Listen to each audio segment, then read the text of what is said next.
Hi vlog! Welcome to my guy. For today's video nga po pala ay trabaho na naman si Uncle kahit maulan. At kailangan nga po natin magtrabaho kasi wala na pong pambili ng diaper ang aking anak at wala na pong pang scatter si Mrs. Ano daw scatter?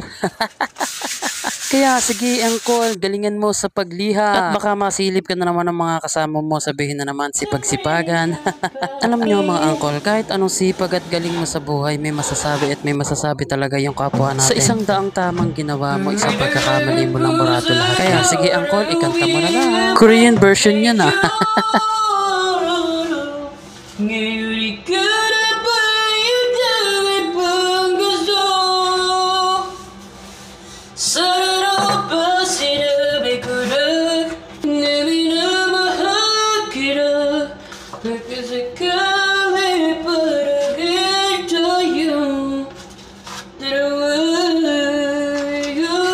Ah, sweet.